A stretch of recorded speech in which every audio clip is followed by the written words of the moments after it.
Kreu i Partisë Demokratike Sali Berisha ka akuzuar kryeministrin Edi Rama se po ushtron presion dhe po mban peng gjykatën kushtetuese duke zvarritur dhe sipas tij duke poshtruar me qëllim shpëtimin politik dhe penal të zëvendës kryeministres Belinda Balluku. Deklaratat Berisha i bëri pasi gjykata kushtetuese vendosi të marrë më shumë kohë për shqyrtimin e çështjes së Ballukut. Se si Edi Rama tërheq zvarr dhe poshtron gjykatën kushtetuese. Gjithë kjo është dëshmia e parë e kësaj që ndodh.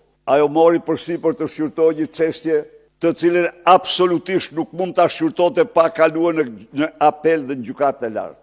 Dhe ajo po me urdhër të Edi Ramës ka caktuar deri tani 3 data dhe nuk e shqyrton dot, sepse Edi Rama e tërheq zvarr për turpin e saj.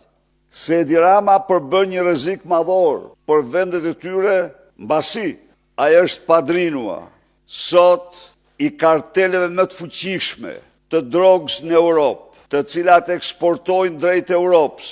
Në të njëjtin linjë, Berisha tha se gjykata kushtetuese dhe kuvendi ka marrë kohë pa afat duke shtyrë mbledhjen e Këshillit të Mandateve. Ai theksoi se ajo që nuk po bëjnë deputetët e mazhorancës në institucionet parlamentare sipas tij mund ta bëjë populli. Kemi të bëjmë me këtë, pra kemi të bëjmë me një moment që vetëm populli mund ta zgjidhte. Dhe do ta zgjidh populli. Do ta zgjidhin qytetarët. Do të provojë Edi Rama guximin e qytetarëve. Do të provojë Edi Rama se si guxon të thotë qytetarëve që u kam vjedhur do t'u vjedh. Po pse nuk e dinë qytetarët? Nuk kam dëgjuar qytetarët që Geron Meçe ka denoncuar Linda Ramen, nuk ka një njeri që nuk e dinte. Se na merri gjysmë e tij më e mirë, na merri me tendra. Ai duhet t'jap dorëheqjen menjëherë, të largohet menjëherë nga qeveria, t'jap dorëheqjen dhe të krijojë qeveri teknike për të bërë zgjedhje. Kjo është e gjithë puna dhe të mos bllokohet drejtësia. Berisha paralajmëroi protesta të fuqishme kundër qeverisë, por nuk dha një datë konkrete se kur do të nisë mobilizimi qytetar.